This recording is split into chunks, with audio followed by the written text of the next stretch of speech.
2부에서는 경제적 이슈 중점적으로 다뤄보겠습니다. 자, 윤석열 대통령 동남아 순방의 경제적 득실, 또 레고랜드로 시작돼서 흥국생명으로 이어진 일련의 사태가 우리 경제에 미칠 파장, 또 국회에서는 삼성의 지배구조 연관이 있는 삼성생명법 문제가 다시 다뤄질 분위기입니다. 자, 이런 이슈들 잘 얘기해 주실 분, 민주당의 박용진 의원 스튜디오에 직접 나오셨습니다. 안녕하십니까? 안녕하세요. 오랜만에 뵙습니다. 네. 자, 경제 부분이고 또 법률 부분이라서 좀 쉽게 오늘 좀 말씀 좀 부탁을 드리겠습니다. 예, 최대한 노력하겠습니다. 알겠습니다. 지금 정무위 소속이시죠? 예, 그렇습니다. 보험업법 개정 얘기가 있던데요. 특히 정무위 소속 의원들한테 예. 다 전원한테 보내면서 이 개정 좀 도와달라 이런 얘기를 하셨다면서요. 연애 편지는 보내본 적이 있지만 네. 그래서 동료 의원들한테 이렇게 편지 써서 간곡하게 뭘 부탁하기는 처음인데요. 그 내용은 삼성생명법. 예. 제가 이 법을 처음 낸 걸로는 6년 반이 지났고 그렇죠. 이 문제가 국회에서 제기된 것도 한 15년 가까이 된 것 같고요. 네. 24년 넘는 불법 상황을 방치를 이제 좀 정리하자. 이런 의미였습니다. 간곡하게 부탁드렸습니다. 이른바 삼성생명법 네. 초선 의원 때부터 아마 했었던 걸로 제가 기억을 하고 있는데 예. 이 내용, 이 법의 내용 좀 어려울 수 있으니까 좀 예. 쉽게 좀 말씀 부탁드리겠습니다. 간단하게 말씀드리면 은행 망하면 큰일 나잖아요. 네. 증권사, 보험회사, 저축은행 다 마찬가지로 이런 네. 금융회사들은 남의 돈을 빌려서 장사를 하는 데기 때문에 그 운용을 자기 마음대로 하면 안 되기 때문에요. 자산 운용 비율을 아주 꼼꼼하게 법으로 다 규정을 해놨어요. 예.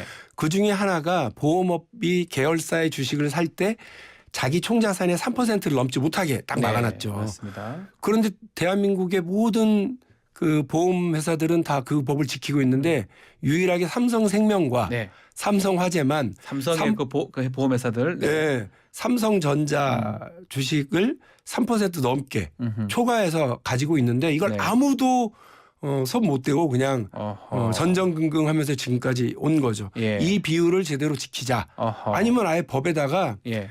대한민국의 이 보험업법은 가로 열고 삼성만 단 제외한다. 삼성은 예외로 한다. 이렇게 하든지 차라리 그렇게 하라는 거잖아요. 이렇게 법을 개정하든지 아니면 이 법을 지키도록 분명한 못을 박도록 하자 하는 것이 제 법입니다. 만약 이 법이 통과가 된다면요. 예. 지금 삼성생명, 삼성화재 이 매각해야 될 주식 규모가 어느 정도 되는 겁니까? 그 시장 지금의 이제 뭐 주식 가격으로 하면 한 24조, 26조 정도의 저 규모이긴 합니다. 예. 그러니까 당장 너무 많은 게 풀리면 주식 가격이 폭락할 거 아니야.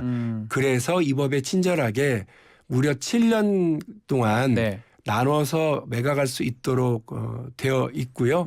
또 제가 삼성 쪽에도 의견을 전달했고 네. 또 그 여당과 금융위원회에도 제안을 이미 드렸듯이 혹시 우리 경제에 어떤 악영향을 가져올 것 같은 게 있으면 그 부분을 미리 그 대안까지 좀 제시를 해주면 법안에다 같이 담자. 네. 박용진이 내놓은 법을 원안으로 통과시키자고 얘기하는 거 아니고요. 여러 합의와 논의를 통해서 가장 최선의 방법을 통해서 이 법이 하고자 하는 불법, 특혜, 반칙. 왜 삼성은 법을 안 지켜도 됩니까? 네. 이재용 그 회장은 늘 예. 그 뭐 특혜, 반칙, 불법 경영 이런 꼬리표를 달고 다니셔야 되겠어요? 이제 정리할 때가 됐죠. 근데 이런 얘기 계속 있어요. 삼성 괴롭히기 위한 법 아니냐라고 얘기를 했고 의원님은 그 거짓말 하지 마라라고 또 반박도 하셨더라고요. 예.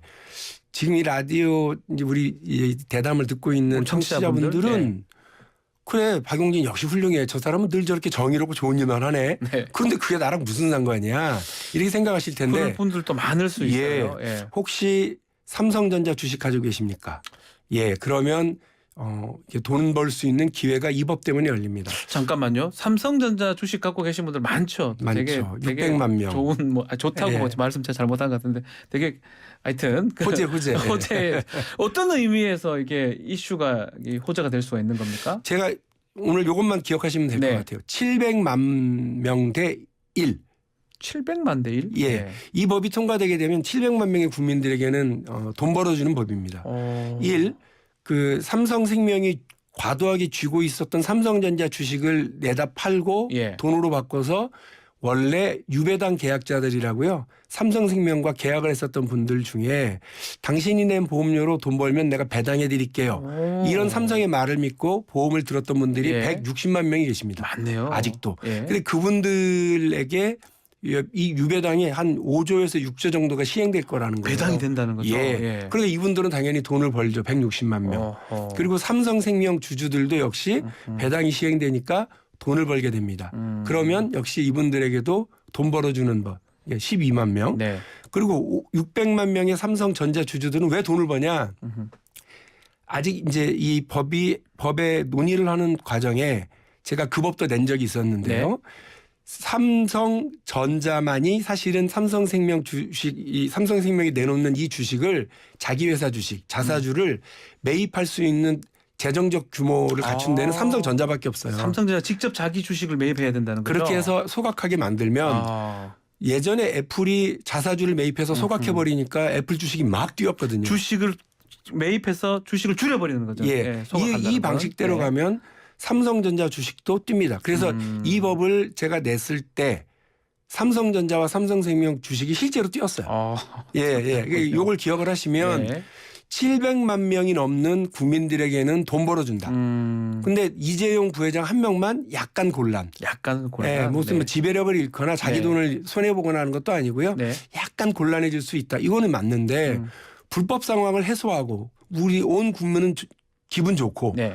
경제적으로도 훨씬 투명한 이런 구조를 만드는 법이기 때문에 이 삼성생명법의 통과는 반드시 필요하다.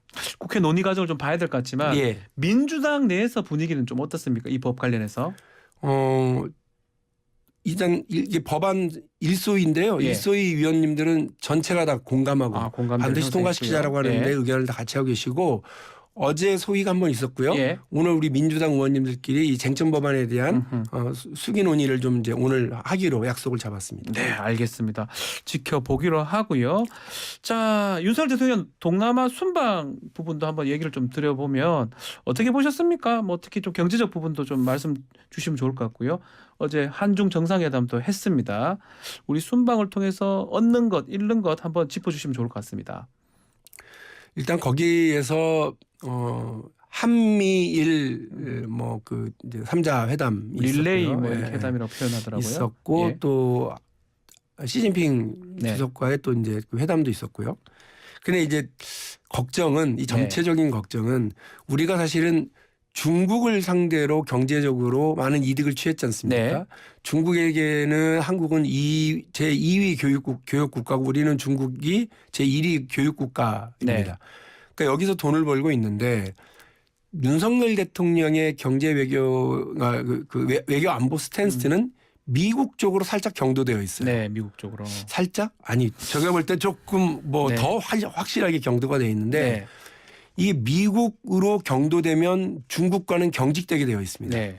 이 경도와 경직의 사이에서 우리 대한민국 정부가 상당히 잘 균형을 잡아가야 되는데 지금 그 윤석열 대통령의 스탠스로 가게 됐을 때 우리 그 외교 안보에도 상당한 부담, 경제적으로도 상당한 부담 이런 걸 가져오지 않겠냐 싶습니다. 특히나 시진핑 주석이 우리에게 그 경제 안보화에 대해서 우려한다 이렇게 얘기를 한 건 대한민국에게 이래라 저래라는 못하지만 대한민국의 스탠스에 대해서 상당히 우리는 우려하고 경계하고 있다 이런 거거든요. 그런 걸로 봐야 되겠다. 이거를 잘 조율해 나가기를 좀 기대를 하고 있습니다. 특히 지금 말하던 것 중에 우리 인태 전략, 인도 태평양 전략 이것도 미국 하는 거하고 지금 똑같은 상황이고 그렇다면 중국하고 우리 관계가 뭐 안보도 안보지만 경제 부분이 좀 쉽지도 않을 것 같다는 생각도 들기도 하고요.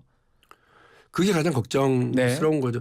이미 이제 중국이 이른바 뭐 개발도상국 수준 뭐 요런 상황을 좀 벗어나서 반도체에서도 한번 해볼까 또 뭐 그 AI 분야에서도 우리가 한번 해볼까 하는 이른바 중국의 어떤 경제 강자로서의 역할을 하려고 그러고 그리고 미국에 대당하는 어떤 강대국으로서의 면모를 갖춰나가려고 하는 과정이라서 미국은 중국을 배제하는 전략을 상당히 경계하고 그 견제하려고 하는데 여기에 한국이 이제 참여를 하게 될 때 지금 그 이른바 한국이 참여하는 뭐 예를 들면 반도체 밸류체인 이런 등등에서의 중국 배제 전략을 중국이 역으로 가동하게 되었을 때 대한민국은 어떻게 할 거냐. 그러니까요. 대한민국으로서 여러 가지 곤란한 점들이 있을 텐데 이런 부분들을 사전에 다 점검하고 미국과의 어떤 그 전략적인 동반자 관계를 잘 쌓아 나가려고 하는 것인지가 걱정스러운 거예요. 네.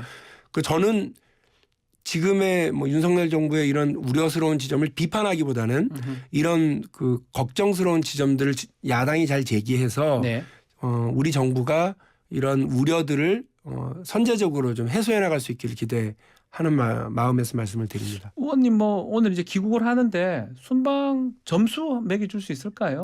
원래 이런 그 대통령의 그 정상회담 네. 그리고 그 뭐 정상 외교는 실패가 불가능한 구조예요. 그렇습니까? 근데 이게 최근에 와서 그 되게 많은 논란과 네.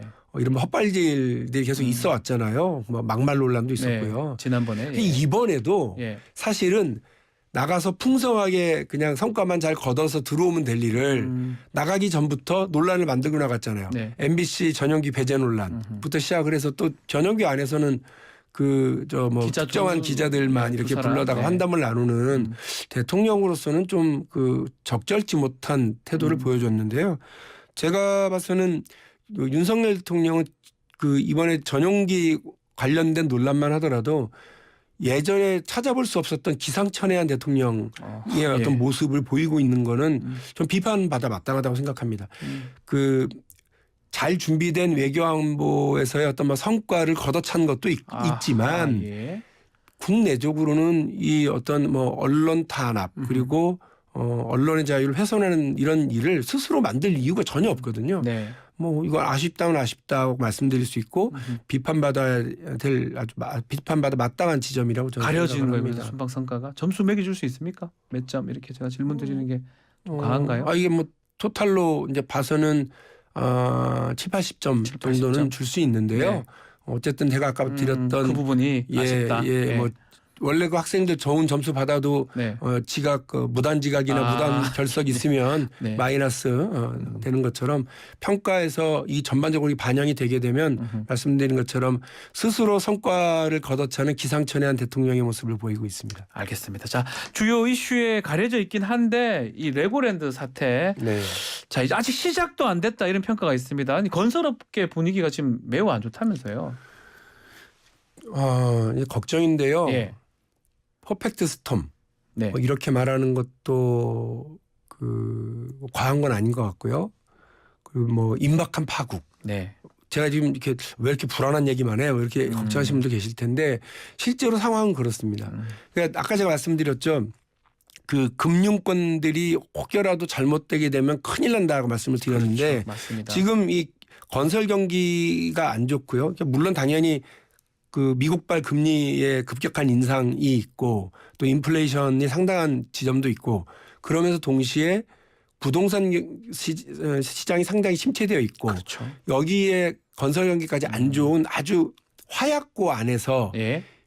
김진태라고 하는 경제를 잘 모르는 좀 이렇게 철없는 그 어떤 도지사가 예.